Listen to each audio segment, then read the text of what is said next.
Okay, we are recording now. Hey, thank you. Good evening, everyone. I would like to call to order Gateway School Board of Directors Zoom study session meeting for Tuesday, May 12th, 2020. Please rise for the Pledge of Allegiance that you see on your screen. I pledge allegiance to the flag of the United States of America, and to the republic for which it stands, one one nation, under God, under God, indivisible, indivisible, liberty and justice liberty, for all. justice for all. Okay, thank you. Can we have a roll call, Mrs. Isha? Yes. Mr. Caleri. Mr. Caleri. Here. Mrs. Cerrucci. Here. Mrs. Delaney. Here. I got, thank you. Mrs. Delaney. Mr. Gallagher. Here. Mr. Gallagher. Mr. Here. Gottman. Mr. Present. McIntyre. Here. Mr. Ritter. John's here. Mrs. Warning. Here. Mrs. Warning. Mr. Williams. Here. Mr. Williams. Very good, thank you. Okay, That was delayed. everybody's Thank here? Okay. Thank you. Everyone,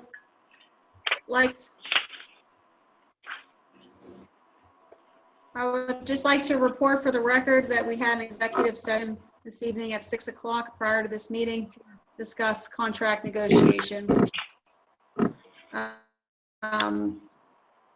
Bonnie, do you have the slides to comment on agenda items?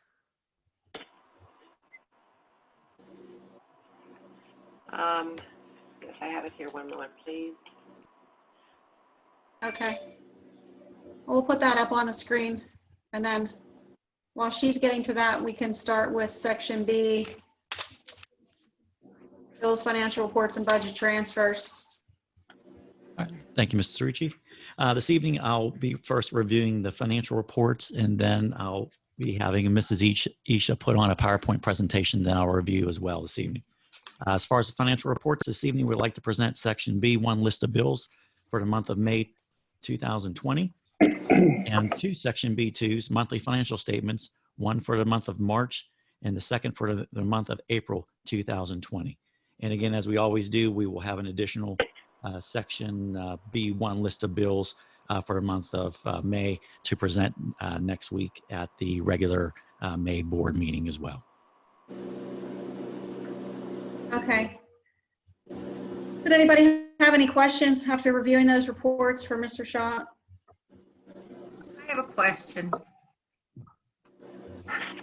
Just looking at the bills, that there is another to our architecture. Do we have a total of what we have paid them? Yes. With the bill that is currently on the agenda this evening, that would be a total of $481,250. The intent with all of these bills in terms of the project itself is that the general fund would be advancing those funds to the construction fund. And when the bonds are taken out, that would reimburse as a reimbursable expenditure. And that qualifies for one of the preliminary expenditures that can be done during the planning phases and prior to bidding and some of those items as well. So yes, we have been keeping track of that amount paid to Access Architecture. Do we have a total of what they will be charging, or we don't know yet? A lot of that is based off the total cost of the project. So until an actual bid is provided, there would be some adjustment up or down based on the awarded bids for the project itself. Okay, thank you. Welcome. Hey, I have a question. Go ahead, Mr. hope- Clary. I hope it's not a dumb question. I see like bills we're paying out to the school physician,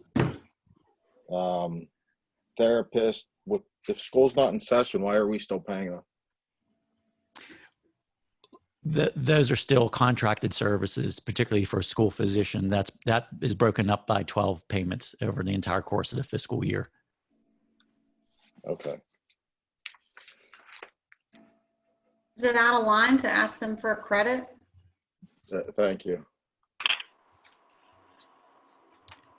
Kind of like the bus company I'm asked getting us for a credit little on help. my auto insurance, right?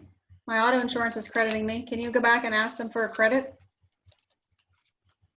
Well, I know in that one particular, I will comment that has been the same rate for probably 25 or 30 years. All right. I mean, we've been very fortunate that as we've rolled forward with them, that they've kept the amount the same. Well, just in the vein of that, let's exclude them.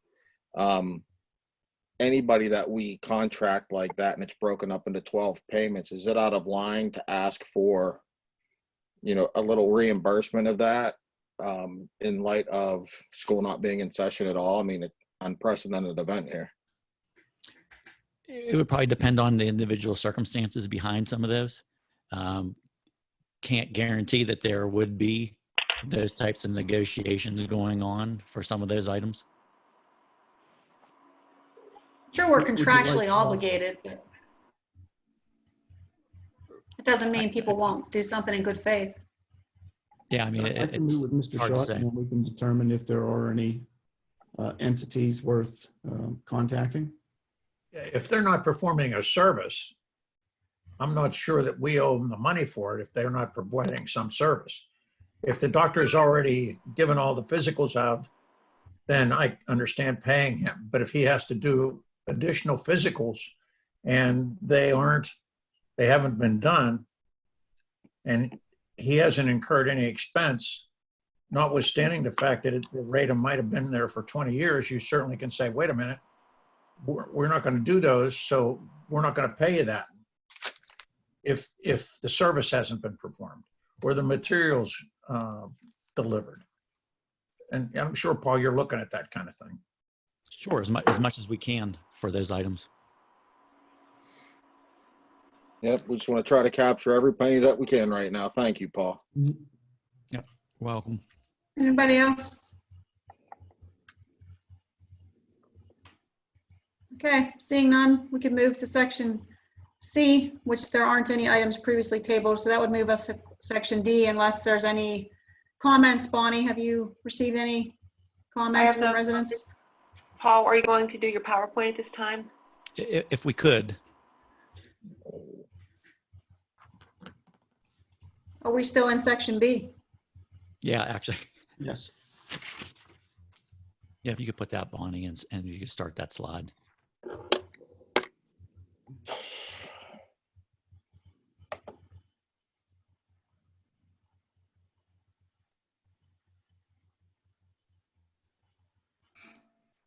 All right.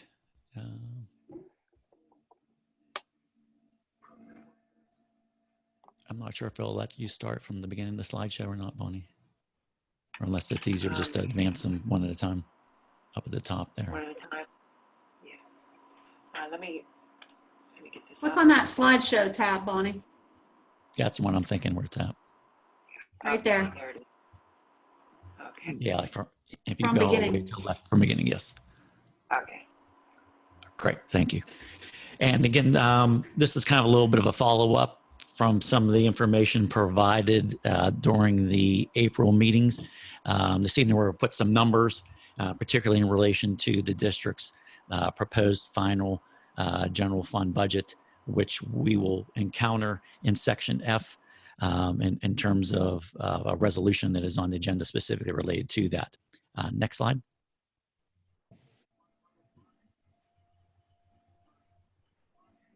Thank you. You're welcome. So in terms of the, again, proposed final budget for the 2020-2021 fiscal year, summary of proposed total revenues projected at $74,448,000. Note that that number, the revenues currently do not include a real estate tax increase in the total for the 2021 in order to illustrate the deficit on a later slide.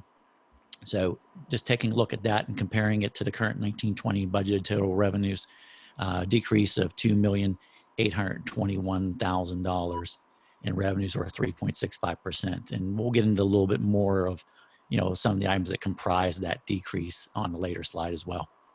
Next. Likewise, for a budget, we have revenues, but we also have expenditures. Proposed final total expenditures sits currently at $78,026,000, an increase of $757,000 or 0.98% over the current 1920 budgeted total expenditures. Next. And again, putting those two numbers together, specifically the decrease in revenues, the increase in expenditures, the net proposed final budget shortfall or deficit currently $3,578,000 to be balanced through combination and or items, which still to be determined. Again, there is still considerable work being done on the budget, but it could be a combination of the utilization of unassigned fund balance, real estate tax millage increase, and or additional expenditure cuts, still to be determined and still to be discussed for that. But that's where it currently sits at that deficit amount. Next. Some of the major items that comprise the $3,578,000. Again, these are some of the items that are not all in net numbers. I just wanted to focus in on some of the larger area items. Number one being loss of local revenue as depicted there, loss of state revenue. And when I refer to loss of state revenue, that's also up in the air in terms of not knowing what the state is doing with its budget. That $251,000 listed there is comprised of updated numbers from the governor for basic education funding and special education funding increases. So again, we're hopeful that the state will at least be able to level fund the district in those two revenue categories for the upcoming fiscal year. We've been told through our state association, PASBO, and we're hopeful that they're able to stick to the timeline, possibly around the beginning of June. The state would be able to finalize their budget. Then we would be able to make the necessary adjustments in our budget as well. So, for some reason, if they're able to be able to meet those numbers, that would be an extra $251,000 in our budget for next year that wouldn't be coming out of fund balance. So that's a stay tuned. I would like to note that in relation to that, we have, the district is better able to respond to what the state does and to provide us with as many days as possible.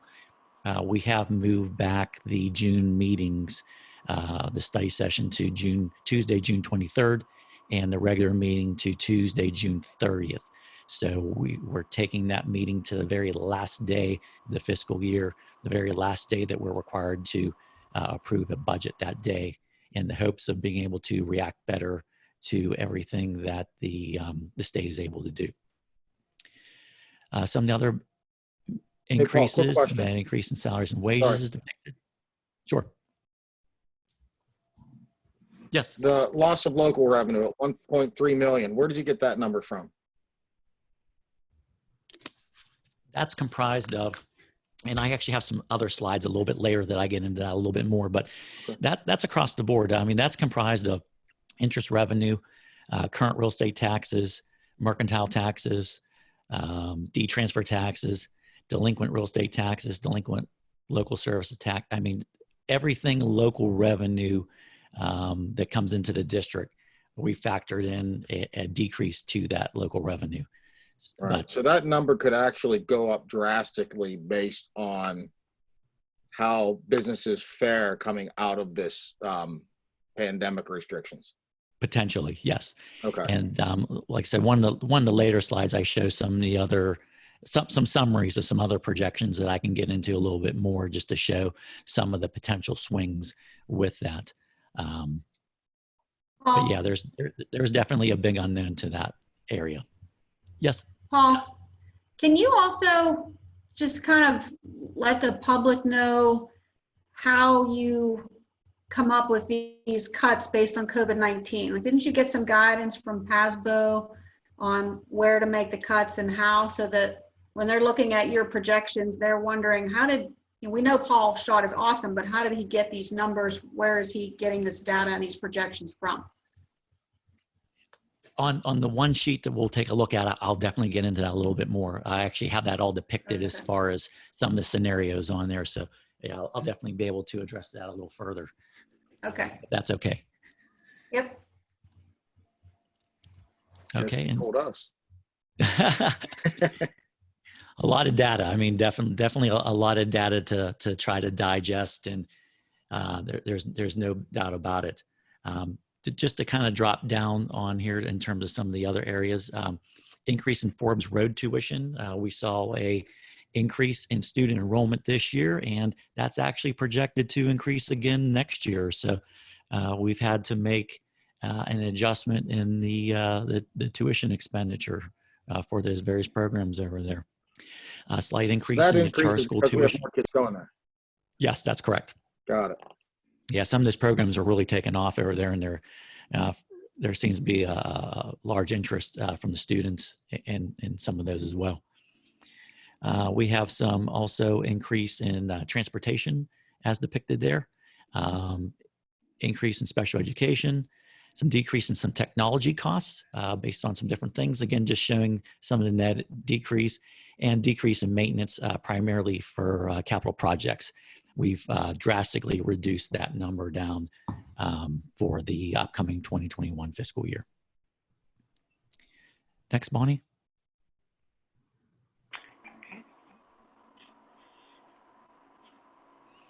And again, just some preliminary information. If anyone has tuned in to some of our budget and finance committee meetings, this is some of the information we like to review there as well. Just some updates, some reminders. The district currently is permitted to increase the millage rate by up to 3%, which is the index for the upcoming 2021 fiscal year. Current millage rate is depicted, 19.8675. Multiplied by the 3% index would mean the maximum increase would be 0.5960 mils. Thus, the maximum amount the real estate tax millage would be for 2021 could be as high as 20.4635. Currently, the district is ranked 14th lowest. That will most likely change for 2021. Would also like to note that there is pending legislation on the floor of the Pennsylvania House that may or may not materialize again, that may limit or restrict the district from even raising its millage rate for the upcoming 2021 fiscal year. Again, that's something else that we're watching very closely to see, even if that option is even on the table for the district. It may not. So again, unfortunately, we have to stay tuned for that. Next slide, Bonnie.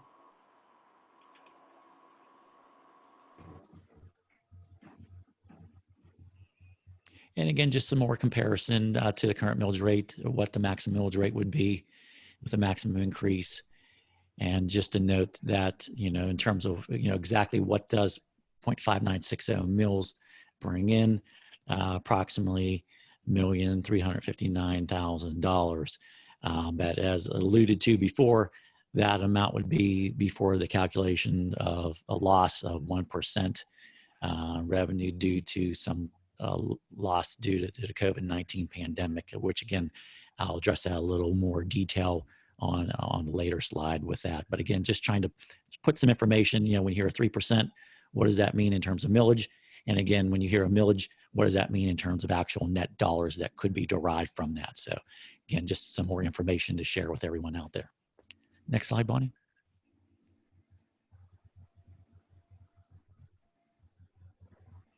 And likewise, some historical information going back several years in terms of, what has the district done in terms of tax increases, numbers of mills related to tax increases, utilization of fund balance, any amount that was taken from fund balance either to balance the budget and or utilized for capital projects. So again, a lot of information there. 2 items to note. On this schedule, there were actually 2 years that the district did not raise taxes and did not utilize any fund balance. keying in on the last 6 fiscal years from 14-15 through the current 19-20. Of those 6 years, the district did raise millage 2 out of those 6 years. So again, 2 years raised the millage rate, 4 years did not. I don't think too many school districts can say that. Next slide, Bonnie.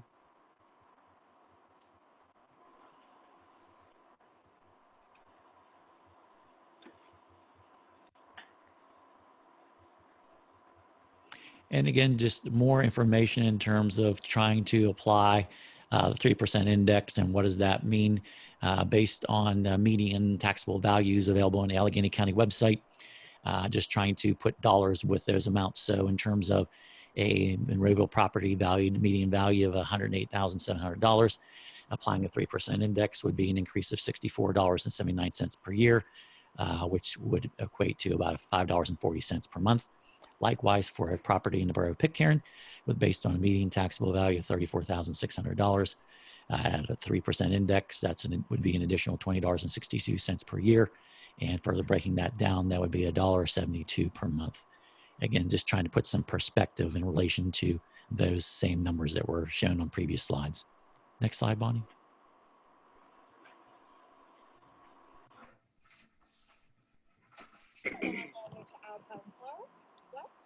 And again, as we always like to do, we always like to talk about and show in relation to fund balance. I won't go through every one of these items on here. These are some of our projection of ending total fund balance for the current fiscal year. We always try to show some of the larger items on here. We have shown some of them on here. And there's actually some items that still need to be updated and also other items put into here. But unfortunately, if any of you who've attended any of our meetings, what I like to always refer to as when the dust settles on the fiscal year will not be known for quite a while. One of the extenuating circumstances in terms of the local revenue and any loss of local revenue, again, everyone's familiar with the earned income tax deadlines have been extended from April 15th to July 15th. So again, in terms of those revenues collected, it's primarily for what's referred to as the 5th quarter or the final quarter of the 2019 calendar year will not be known until sometime in early August, when we get some of those remittances specifically related to that period of time. And again, we're able to sort those items out and to properly record them into the 1920 fiscal year as well. Not to mention, other items in terms of accounts payable, et cetera, for that. So again, we always try to focus in on some of those items, but again, just wanted to, in that particular item, call attention to that. Next slide, Bonnie.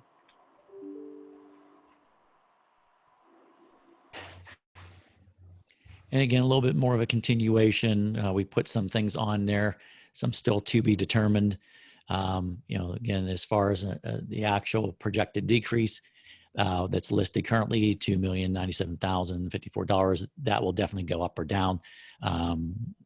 We will be watching that. And again, until we take our snapshot at June 30th and reconcile everything, that's really when that number will come into focus. And we know exactly where did we stand at the end of June 30th. And most importantly, where are we beginning off at July 1st in terms of our fund balance. But again, in this scenario that's presented, you look at the end of the bottom of the sheet, projected ending fund balance at approximately, we'll round off at about $8.4 million to start off the 2021 fiscal year. Next slide, Bonnie.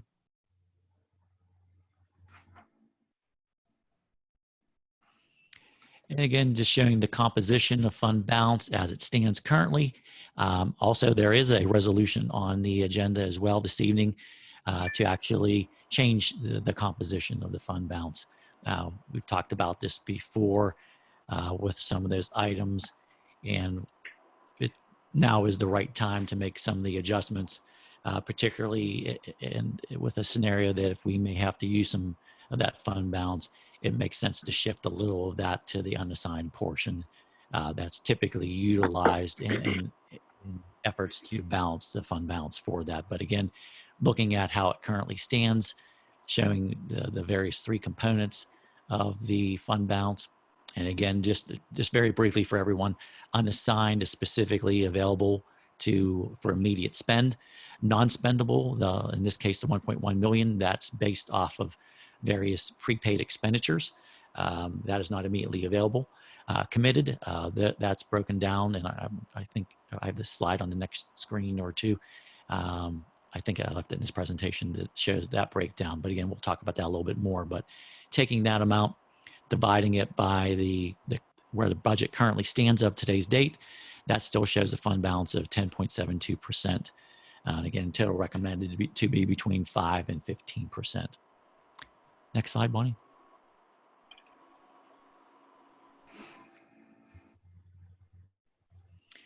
Now, this projection shows projected fund balance moving forward for 2021, and this scenario shows no tax increase.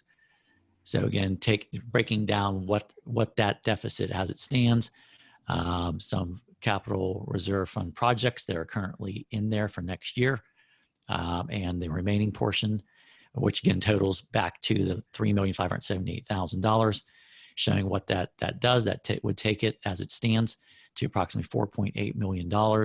Dividing that again by the 78 million would take that percentage down to 6.16% for that. And again, with some information. And the one item that I started including, I think it was last year, just as an FYI, I call it Moody's Investor Service indicates U.S. median for total fund balance is 22%, which personally I believe is unrealistic, but just applying that 22% to the 78,026,000, that gets it to 17.1 million in that scenario, which again is completely too high in my opinion. Next slide, Bonnie. So again, this scenario is just showing what the tax increase that we saw prior to, and a prior slide of basically taking $1.3 million. It takes that amount down in terms of utilization of fund balance, again, as the budget sits in its current state, to $2.2 million. And it shows the projected total fund balance now at $6.1 million. And again, applying the projected budget as it sits as well, that increases to 7.88%, which is still in the recommended percentage range as well. Next slide, Bonnie.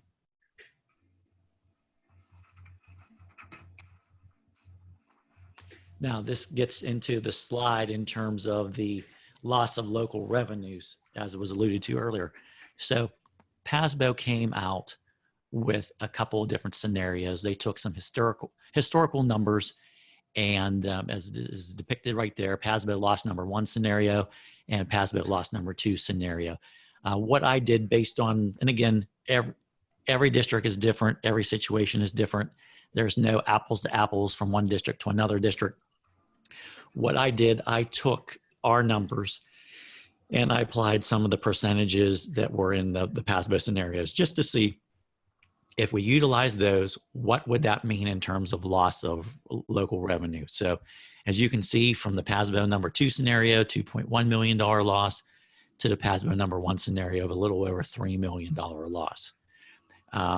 So what I did on my scenarios is depicted as Paul lost 1, Paul lost 2. My Paul loss number 1 scenario came in at $1.3 million. And this number 2 scenario came at $1.7 million. So in terms of, and I'll focus in on the Paul loss number 1 scenario,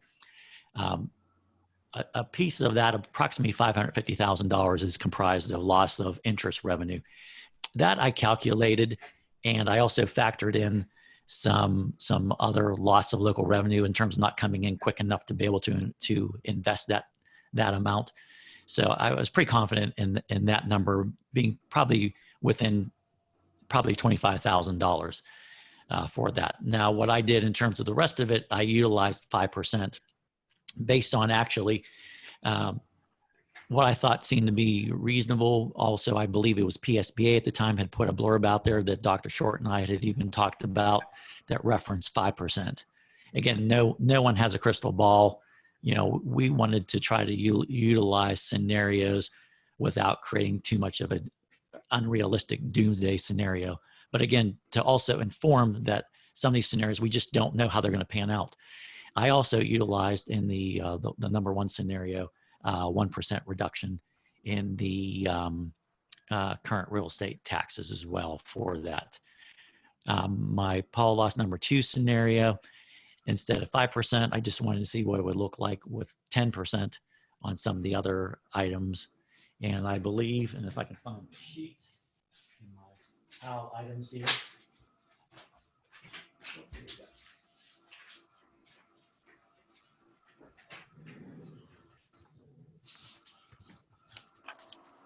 Bear with me. I also utilized in the number two scenario, yes, also utilized 1% for current real estate taxes. Now, just to give you an idea of the PASBO scenarios, just elaborate a little bit more. The PASBO loss number one scenario, they utilized 2.25% for current real estate taxes. And some of their other rates range from 17.5% to as high as 40%. They actually had utilized 80% for interest revenue, which again, in our scenario was a little too low. And my calculated amount just to provide a percentage rate for it at 550,000 was almost 92%. So again, just trying to put some numbers with that. Again, we really won't know for some of these until long after we collect for some of these periods, and we have an opportunity to look back and compare it to the prior years for that. And again, there's again a lot of unknowns in terms of how quickly are we going, and we know we're going to move to yellow Friday. How long is yellow going to last? How quick is green on the horizon in terms of various businesses opening up, people being able to go back and to utilize the services and the goods available from these various merchants and vendors out there. And that part of it we just don't know. But again, just to show my loss number one compared to the PASBO loss number one, that just shows that there's an additional $1.7 million a swing there for that. But again, no one knows. No one knows for that. But again, just applying that to where we sit, just to put a number with that, that could be 5.3 million. We just don't know at this particular point in time. Next slide, Bonnie.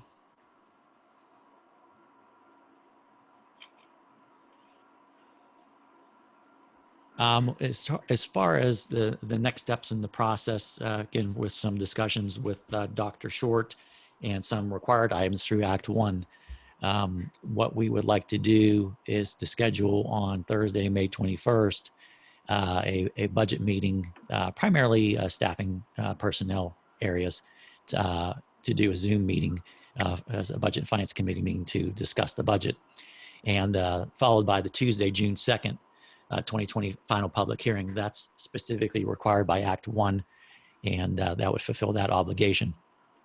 What I would like to do, what my game plan is in the interim prior to the May 21st meeting is, everyone is familiar with the very large PowerPoint presentation. I think it's almost 6 slides that I typically do.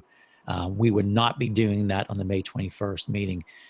What I would be doing is working with Mr. Mike Brown. Once I update that entire PowerPoint presentation, I will review that and video that, me discussing those slides. So we will make that update, video it, and make the link available for everyone to be able to review that.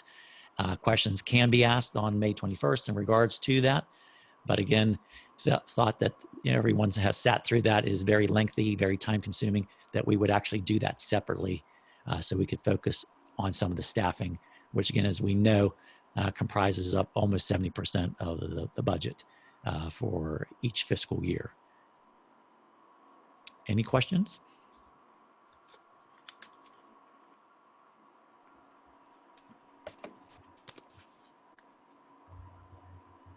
Where's the good news?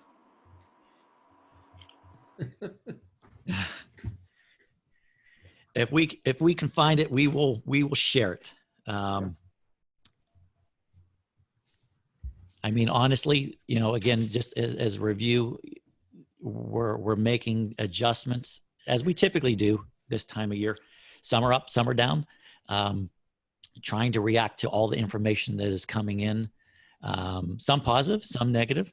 But again, trying to digest everything coming in and seeing exactly what is its impact the best we can determine on our projected budget for next year.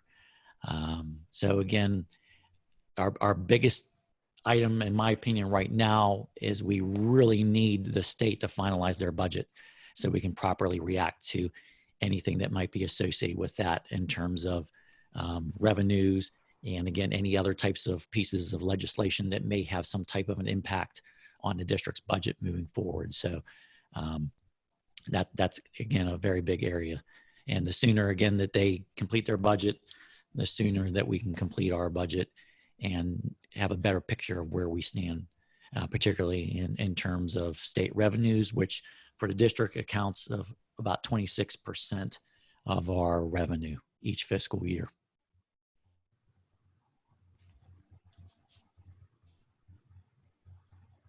Questions, comments, anyone? I just have a brief comment. Mary Beth, you asked for some good news. I'd like to share this with everybody. Excuse me. Representative Brandon Markozik sent me an email today with some pretty good news. In the email, and I tried to have him come on tonight, make a comment. But I think he's tied up in several other Zoom meetings at the moment. But in his email, he writes that on May 4th, 2020, the Pennsylvania Secretary of Education informed the state that the local education agencies, or LEAs, may spend their elementary and secondary school emergency relief fund monies under the Coronavirus Aid, Relief, and Economic Security, or CARES Act, on certain allowable activities that include providing principals and other school leaders with resources to address individual school needs, planning and implementing summer learning and supplemental after-school programs, and planning for and coordinating during long-term closures, including providing meals to the students. The LEAs will receive an ESSER share of approximately $471 million, and Gateway's share of that money will be $590,000, $593,000. So that's at least a nice chunk of money that we're going to be able to throw at some of the issues that we've been dealing with here so far. And I'm hoping personally that a good bit of that money will go towards the continuation of the lunch program as we're doing right now. I'd like to see continue through the summer, and I think this money coming from the state can help make that happen. Thank you. Thanks for some good news, Mr. McIntyre. Thank you, Brandon Markozik. I just said we're getting $600,000, and I'm looking at all of your faces, and you look very bored. Well, $600,000 helps, but when you have a $5 million budget deficit potential, it's still a little bit grim. But at least we know we can do some summer programming and feed some kids through the summer. Helps. Bonnie, you're killing me on this PowerPoint. Bonnie, do we have anybody that No, I have no emails or calls at this time. Yes, nothing at this time. No, I do not. Okay. No comments. Let's move on to section D. Mrs. Crump. Thank you very much, Ms. Ritchie. We have a very light agenda for next week. Under transfers, we have 4 per the collective bargaining agreement. We have 2 resignations, terminations, and 1 substitute food service worker hiring. Any questions for Mrs. Crump?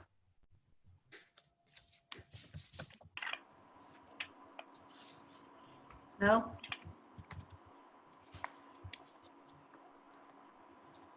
Hang on, I'm having some technical difficulties.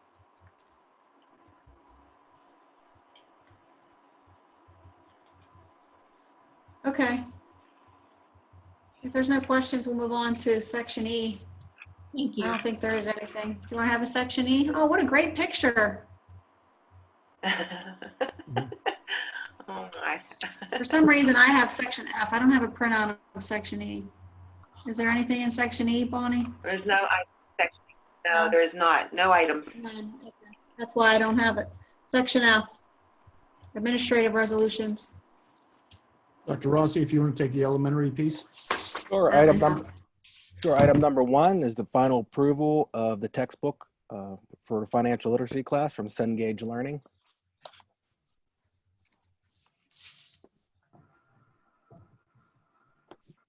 Dr. Item number 2, final approval for new courses for the 2020-21 school year.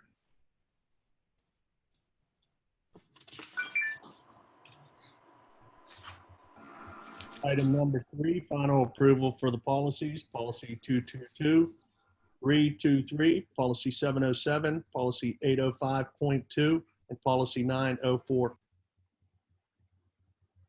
Item number 4 is the approval of the special education plan report for the period of July 1st, 2020 through June 30th, 2023, as depicted in Exhibit AA. Item number 5, adopt and approve the advertisement and the required placement on public display via the budget form PDE-2028, the proposed final general fund budget for the 2021 fiscal year in the amount of $78,026,000. It is further resolved the 2021 proposed final general fund budget shall be considered for final adoption at the board's regular meeting to be held on Tuesday, June 30th, 2020. Again, that's a date change. The final public hearing for the proposed final general fund budget will take place on Tuesday, June 2nd, 2020 at 6 p.m. via Zoom meeting, similar to the current board meeting format. Note, the above budget amount will continue to change and be updated as applicable prior to the final public hearing, as well as prior to the June study session and the June regular board meeting. The budget is currently required to be balanced through the utilization of unassigned fund balance to eliminate a deficit amount of $3,578,000. A real estate tax millage increase, additional expenditure reductions, and/or the utilization of unassigned fund balance may all be required in some combination to balance the final budget. The adoption and placement on public display of the district's proposed final general fund budget is a requirement of Special Session Act 1 of 2006. The approval of the above resolution does not set a final budget amount and does not set a final real estate tax millage rate for the 2021 fiscal year. Item number 6, approve the reversal of a portion of the district's committed category of fund balance in the total amount of $2,340,514.12 back to the unassigned category of fund balance in the general fund. Specifically, the above total amount is comprised of $891,597, which was previously committed on December 13th of 2006 for the purpose of paying the future health care cost increases, $578, which was previously committed on March 26, 2008 for the purpose of paying the future health care cost increases, $1,327,579, which was previously committed on March 26, 2008 for the purpose of paying the future employer pension cost increases, and $120,760.12, which remained from the original amount committed on March 25, 2009 for the purpose of paying for the construction project additions at the Dr. Cleveland Stewart Junior Elementary School. Note, the Pennsylvania Department of Education, or PDE, in accordance with 24 PS 6-688, requires school districts with general fund budgets of greater than or equal to $19 million must maintain an unassigned fund balance of less than or equal to 8% of budget expenditures. The above change in designation will still maintain the district's ongoing compliance with the PD requirement. Item number 7, approve the continuation of the service agreement with CTI Water Treatment Solutions for required heating and cooling, water treatment testing, and inspection services in a total amount of $4,800 for the 2021 fiscal year, as depicted in Exhibit A. Note, there is no increase in the total price to the district for the 2021 fiscal year. Several different types of heating and cooling water systems located throughout the district will be included under the service agreement, including hot water loops, chilled water loops, and the cooling tower. Item number 8, approve the continued appointment of Richard M. Atheltar, Jr., DMD, as a district school dentist for the 2021 fiscal year at the rate of $5 per student dental examination.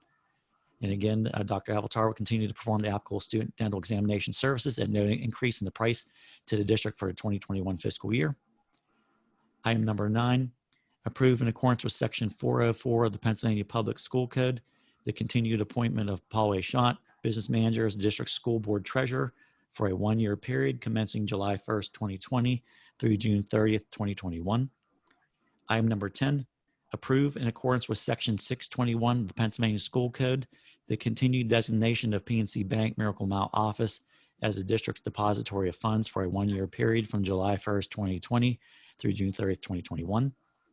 Item number 11, approve in accordance with section 440.1 of the Pennsylvania Public School Code, the continued investment of district funds with one or more of the following financial institutions: PNC Bank, the Pennsylvania School District Liquid Asset Fund, or PSDLAF, and any other appropriate FDIC-insured financial institution not specifically listed above, in accordance with the collateralization requirements established by the Pennsylvania School Code during the period from July 1st, 2020 through June 30th, 2021. Item number 12, approve the 2021 fiscal year operating and administrative budgets for the Forbes Road Career and Technology Center in the amounts of, for the operating budget, $6,783,172, which represents an increase of $277,969, or 4.27%. The administrative budget in the amount of $144,757, which represents a decrease of $46,803, or 24.43%.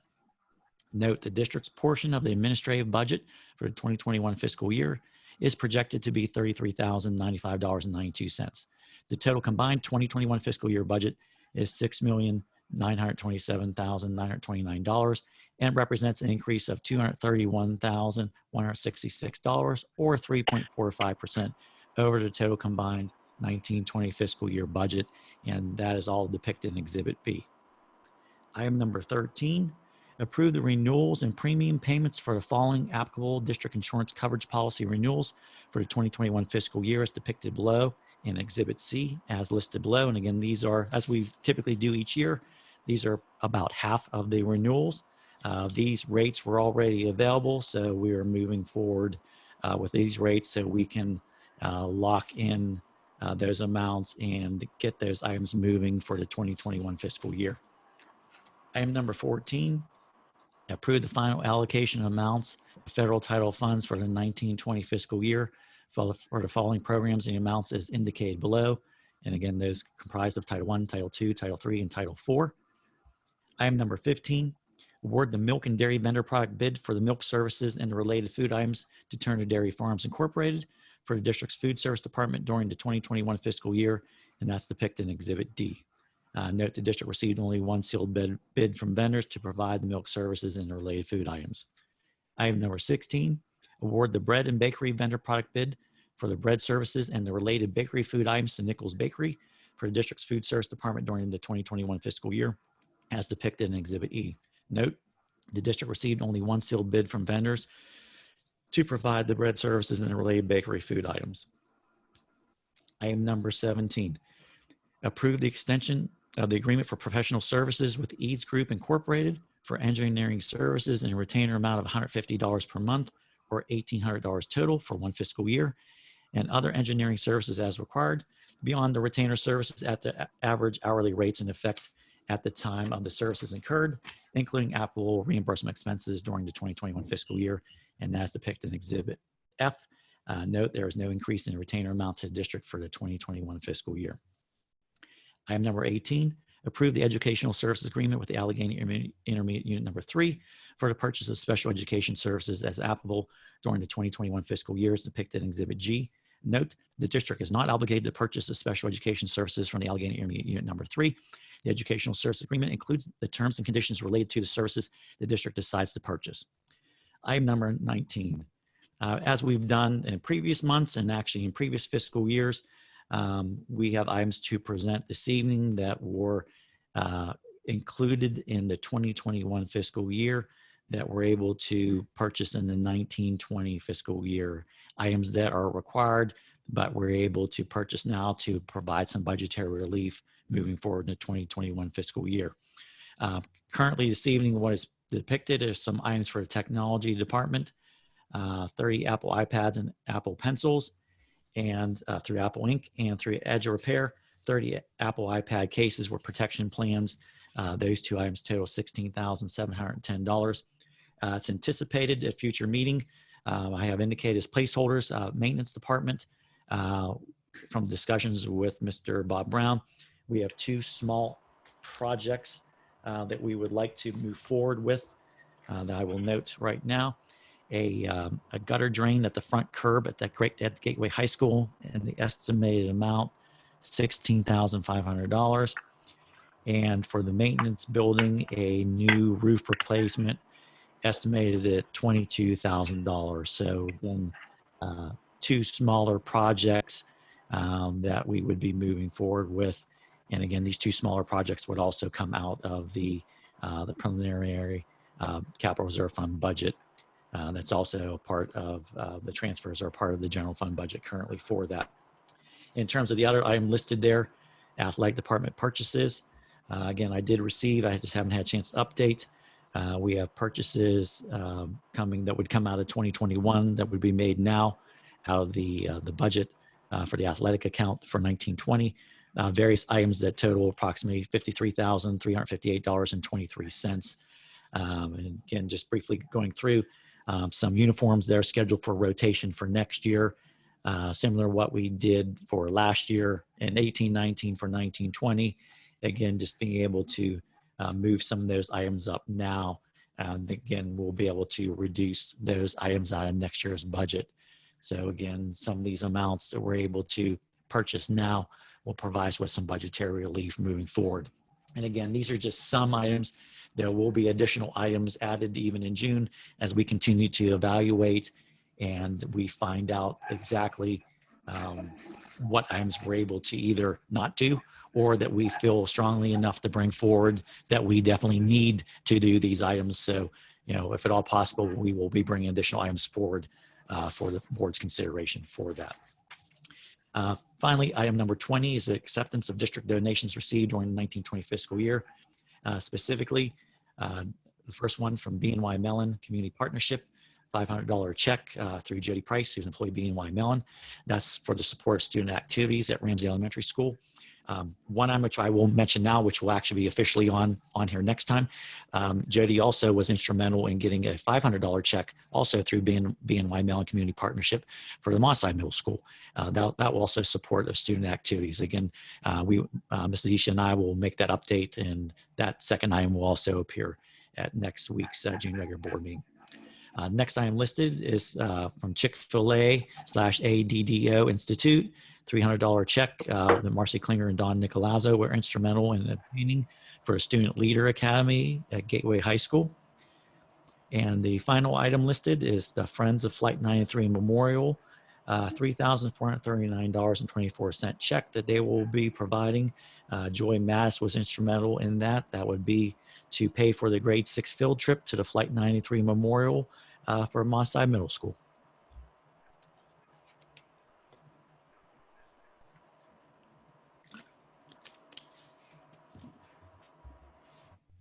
You take a drink now, Any Paul. questions or comments? I just did. I have a question for Yeah. That was a lot. Dr. Chase. Typically, May and June are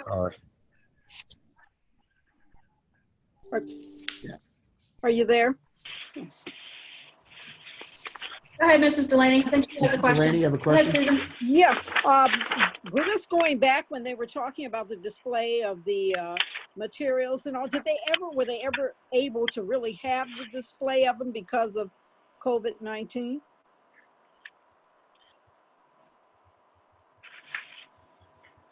Remember we were going to extend the display of curriculum because of COVID-19? Right. Was that done? Those, We, yeah, those weren't, it happened at the same time, the school closure. However, we did look at board policy, and I think it's more of a courtesy than policy. Bonnie, if you want to follow up on that. yeah, we did add that on for a 60-day period versus a 30-day, and the policies are out on Word docs for display for anyone that needs to see them. As we listed the draft section of Word docs, they can go in there and look at those policies. Okay. Okay. I have a question. Number two, we have final approval for new courses. I just want, is there a cost associated? There's no cost on here, and we're talking about programming cuts at the same time we're putting in new courses. I just want you to speak to that.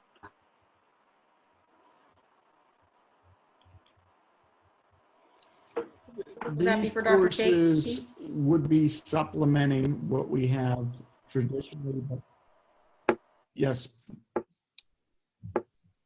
But also in addition that we would be looking at eliminating courses as well that don't draw. Is that correct, Dr. Shaky?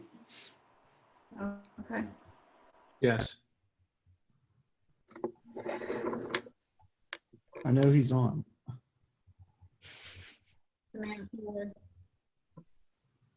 He said yes. Okay. Anyone else have questions on section F? I don't have any chats. Bonnie, are there any questions at all from any residents who are watching? No, I have no questions.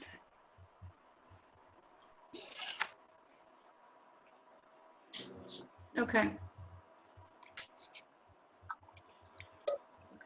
With that, we could move to section G, resolution by board member.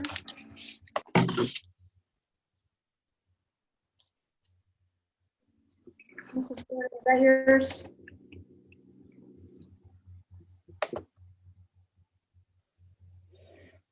Val, is this yours? Is she frozen? Did we lose Mrs. Warning? Yes, I'm just waiting for it to come up.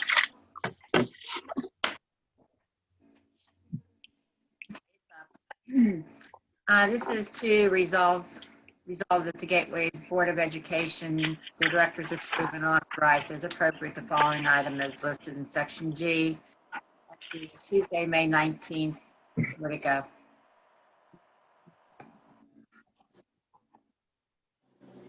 I don't know where it went. Okay, it's approval to compensate 2019-2020 junior varsity coaches Caitlin Good and Caleb Rash for covering the varsity cheerleaders following the resignation of the varsity cheer coach as of 26/2019. District to approve, compensate Caitlin Good in the amount of $630 and Caleb Rash in the amount of $400 for covering both the JV and varsity cheerleading squads. Note both Caitlin and Caleb co-coached both the JV and freshman squads. I'm trying to see the end over here. Total girls from October 26th, they picked up an additional 20 girls from the varsity squad for a total of 32 girls football season, 30 girls for the basketball season. They head coached all football playoff games, those dates being November 8th through November 23rd, 29th. Both the JV and varsity squads were in attendance.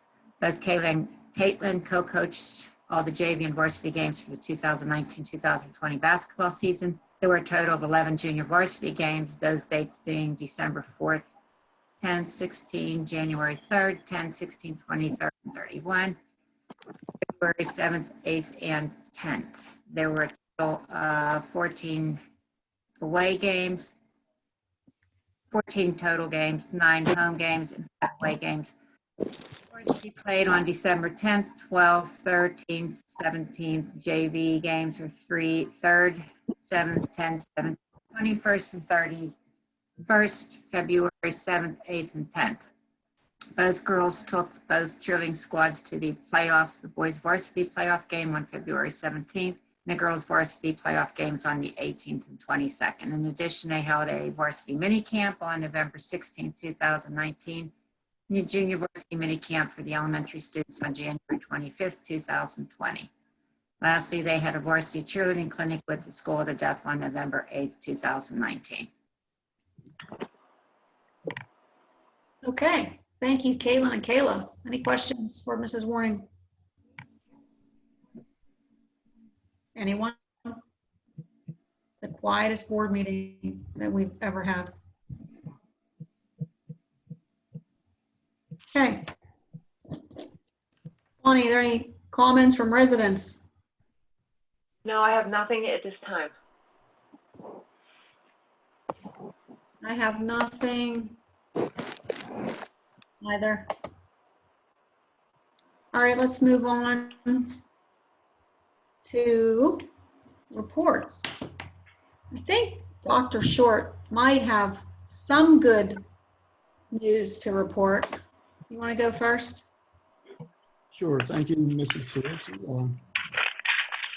Yes, May 27th, we've been holding with that initial date as planned throughout the course of this academic school year for our commencement ceremony. And I'm happy to report tonight that we will in fact have the 2020 commencement ceremony on May 27th at 7 p.m. We have been working behind the scenes on gathering information and an agenda that will reflect the needs of what I fully expect to be an outstanding commencement ceremony.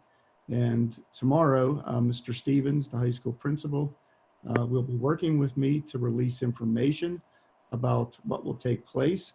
The venue, I can say, we have acquired the Monroeville Mall, and specifically a piece that will make sure that our constituents, parents, etc., will have an opportunity to view a hybrid virtual commencement ceremony with the issuing of diplomas. So we are excited about this.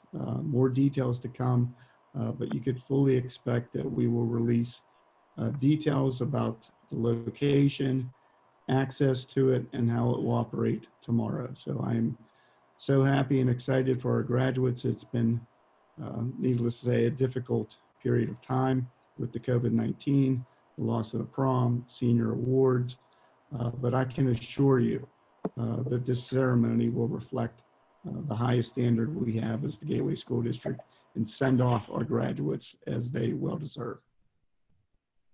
So thank you. So you have to wait till tomorrow. Well, I gave a It'll hint. be good news. You gave me a Yes. little hint. Do you have anything else, Dr. Short? That's all for tonight. All right. Dr. Chakey, do you have anything? Nothing at this time. Thank you. Rossi? Just one item. Just want to let our parents know that many of our May planned transition activities have been modified, many occurring virtually, including kindergarten orientation. All information will be emailed and posted to our website. That's all. Mrs. Bungard? Nothing at this time. Thank you. You know, we haven't heard anything from Mr. Brown tonight. He's still on. Nothing from Mr. me. Brown, do you have anything to report?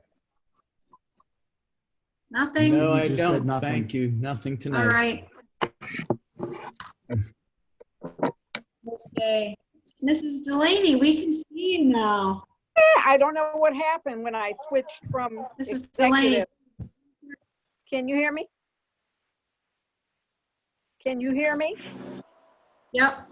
Oh, yeah, I don't know what happened when I switched from executive meeting. I can hear you. Oh, okay.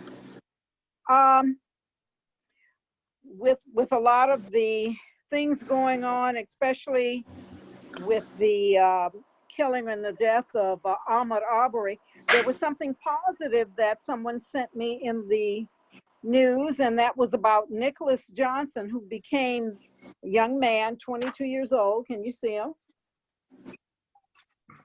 Anybody? Can you see him? Yep. Yes. He Yes. became Yes, we can see him. Princeton's first Black valedictorian.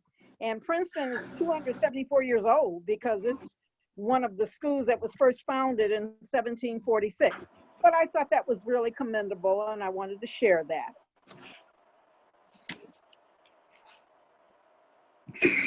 Very nice. Thank you. Awesome.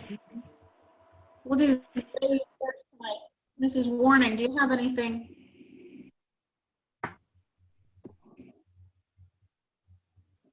I Do you just have anything, want Val? to thank again all the teachers, all the students, all the cafeteria. Can you hear me? Yes. Yes. All the staff, okay, that are going above and beyond during this pandemic that we are in. And also just a little bit of good news too. January 2nd, 2021, they have the Under Armour All-American Bowl game down in Orlando, Florida. One of our football players, Derek Davis, has been invited to participate in the game, and today Dawn is asked to coach the game. And he will be coaching alongside Deion Sanders. So that is something to look forward to for Gateway. So thank you to everyone for everything they're doing.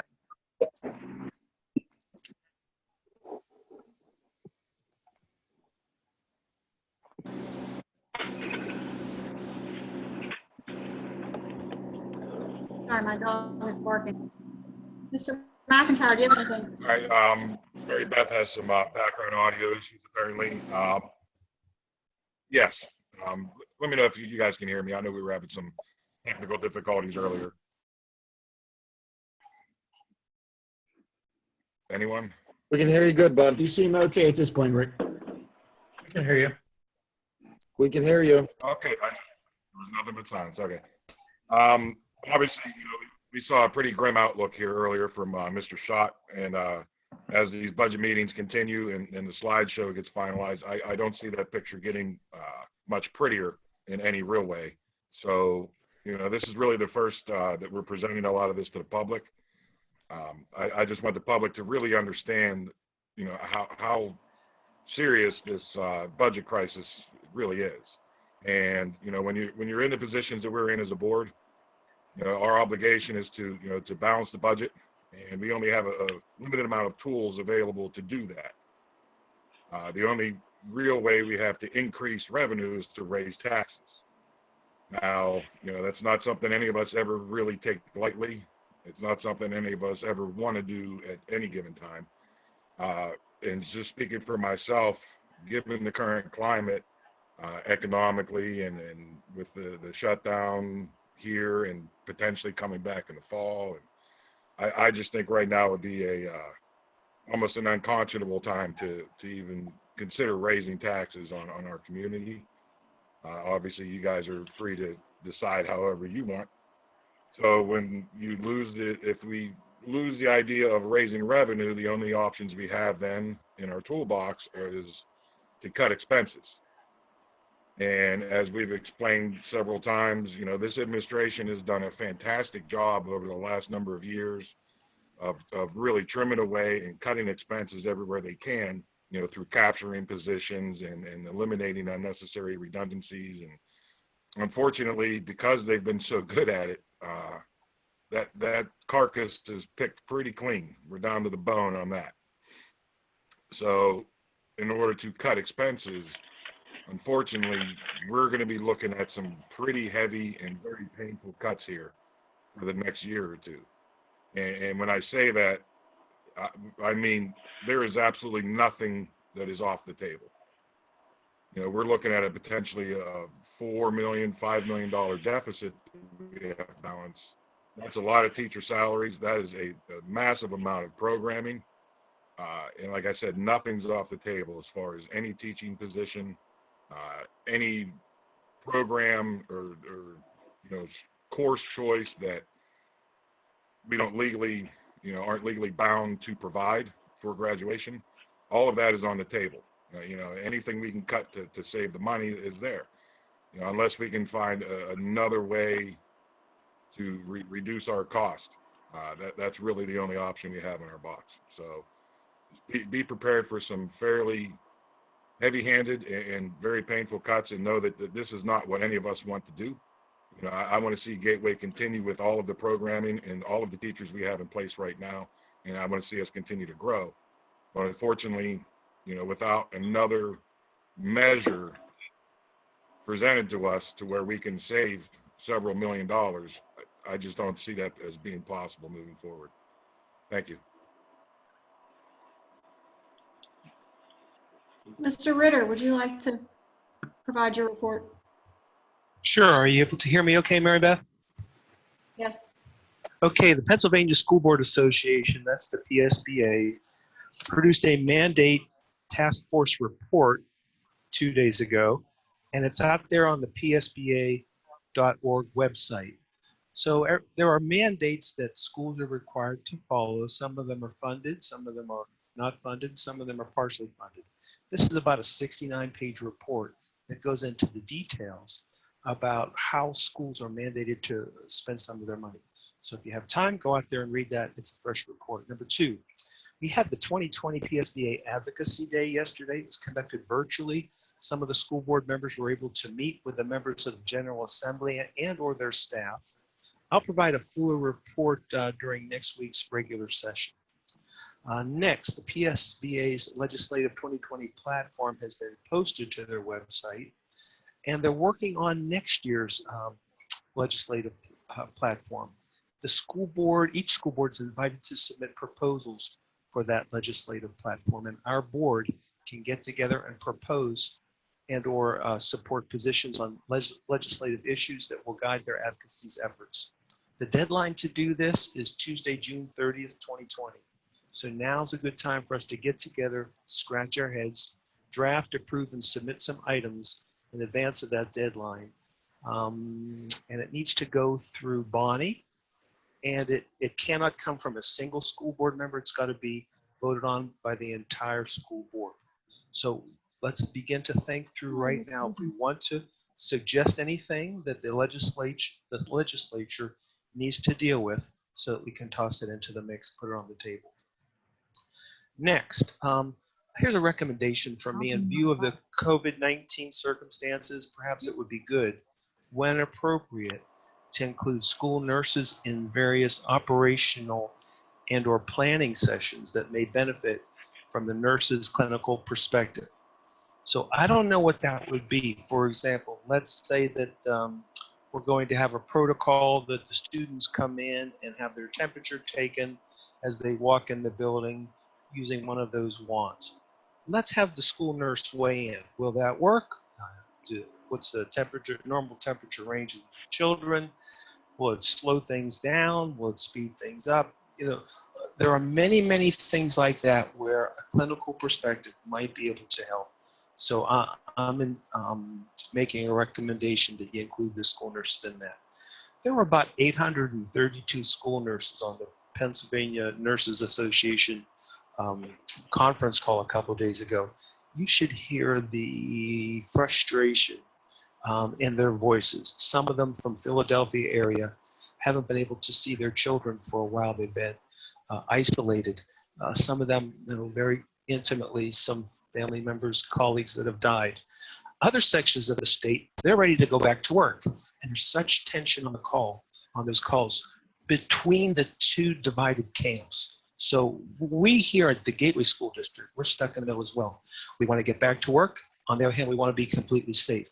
So we've got to find a way to balance those two tensions. And so the last item that I'd like to say is I'd like to thank the Gateway administrative staff who has been facing an extraordinary amount of disruption over the last few months and likely faces continued uncertainty over the next few months.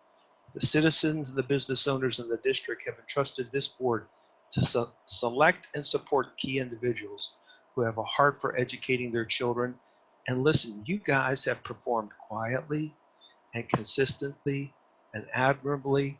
And so a warm and a heartfelt thank you to Gateway's administrative staff. Oh, and the last thing, did you know that the teachers and others are working to find ways to care for the students who are no longer within arm's reach? The Gateway Middle School teachers had an automobile parade a couple days ago where they drove through the neighborhoods in Pitcairn and Monroeville so that the children could at least see their favorite teachers' smiling faces and wave to them. And thanks to the Monroeville police officers too, who also escorted them as well. And so, Mrs. Cerrucci, that's all I have. Thank you. Thank you, Mr. Ritter. How about Scotty Williams? Nothing this evening, thank you. Thanks, Scotty.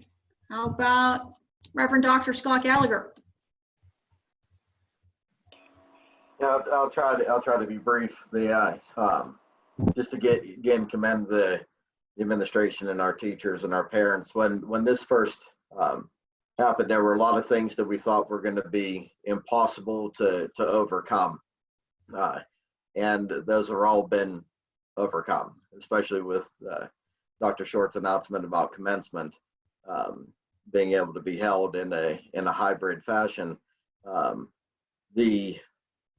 Now I think that onus of having to try and do something that seems impossible falls on the shoulders of this board as we look at finding ways to make this budget work that's going to still provide the best education for our students, that recognizes the financial difficulty that all of our residents are in, and to accomplish what our responsibility is. Right now, things really look bleak.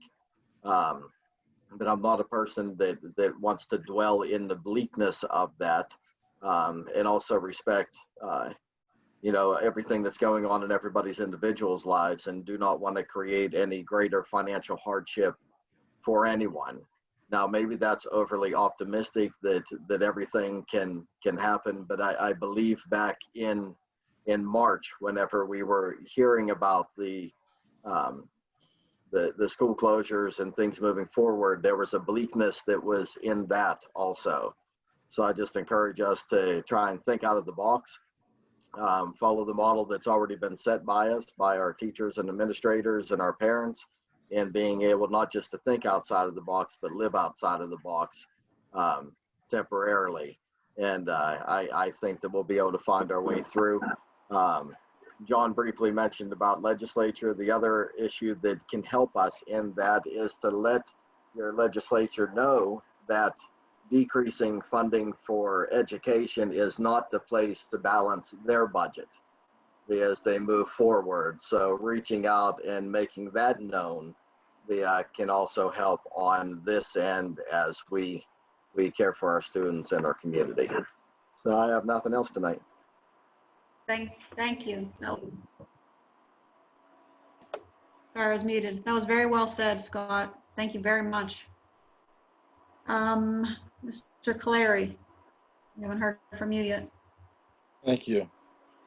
I'd just like to kind of, we've heard a lot of, just a little sprinkling of ideas coming from everybody. And I think that's great and it's healthy. You can see there's a big ebb and flow to how everybody's looking at this, but I think everybody is looking at it the right way. I'm more of a guy that, let's strap it on. We're going to go for a big ride here. And at the end of the day, we need to figure this out. And everybody needs to keep in mind, there's too many unknowns right now. It's too hard. It would be impossible to come up with a path right now when you don't know what we don't know. At the end of the day, though, we have to provide for our children. We have to make it a good environment and do the best that we can. I have a lot of confidence in this board that that's going to happen. Just like I said, just strap it in. We're going to get our pencils to the paper. And we've got to do the best for everybody here, and I think that we will do that. Again, there's been a lot of good ideas thrown out there, and I think a general consensus is we have to think outside of the box on this. I don't like to use these cliche statements, but this is an unprecedented event. This hopefully will be the only time in any of our lifetimes that we ever have to live through something like this. But with this comes a great cost. But that great cost is lending to the future of our kids. We just have to stay focused on that. And I think that we'll pull through. With that, I'll finish. Thank you very much, Paul. Well said also. I was saving the best for last, Mr. Gottman, because I want to end on a happy note. Yes, thank you. First, I want to say I think we can figure out the theme of tonight's been rather a somber one, considering our state of affairs of finances. But with all the decisions coming up, I do want to try to ease people's minds and knowing that the final decision we come up with will not be a quick one. It will have a lot of thought, a lot of detail, and we have a goal of making sure that decision is in the best of interest of both for the Gateway School District and the taxpayers of Monroeville. So in a time right now where we seem to get more bad news than good news, I kind of want to bring some joy and some good news to end our meeting. And speaking with our art department, I've been able to acquire the visual art that they've been working on since we've been doing remote learning. And as you can see in front, I've been given a wide selection from different schools, and to kind of give us some happy notes for each meeting, I decided to break it apart. So we have a little sampling for each meeting. And today we have a sample from our high school. And I should go back one slide. Just want to read the description here. So what you're going to see in these first two drawings, the theme is, as you can see, spring is here. And our students were creating illustrations of spring's arrival through their own choice of media and style. So we can go take a look here. So we have two here, one from a student from grade 11, and hers is more of an animated style. As you see, we have a bunny with Easter egg, holiday for spring. And from our 10th grade, which I am also equally impressed, we have, I believe it's a hand drawing or painted of some flowers. And the detail in there is absolutely amazing. With the depth, the shadowing, both do a great job symbolizing the coming of spring. And I think I have two more. Another one here from another 10th grade student. Showing the blossoming flowers with the rain boots. Again, April showers bring the flowers, although right now it seems like May seems to be bringing the showers. No. And our other selection is the self-portraits of students. The digital photography students use photography and photo editing to create an image that reflects their personality and expresses their sense of self. So here we go. Again, with grade 11 here. Nice black and white photo using a cutout of a nice big smile to show how happy our kids are for being at home. And we have another one with nice faded background. Also kind of like a little floral design going on there, a little spring. And our last one here, kind of nice little, put a little mystery behind it. And nice little shadowing there with some blurred out parts as well. So do we have any, there's more. This will be more from high school. Yes, actually we'll go back one more. The last slide here, as you can see, there's two other small photos on the bottom. One looks to be one of our students in a nice beachy palm tropical area, which I'm very envious of right now. And another one where we have what looks to be the inside of the student's mind. So that is our selection from the high school. I do want to thank our high schoolers, our department, for providing this. And next week, we can dive down into the middle school. I do have one last photo, which I believe we can get onto the meetings for next week. but I do want to provide a little sample of it. This is actually a special request from one of our students. There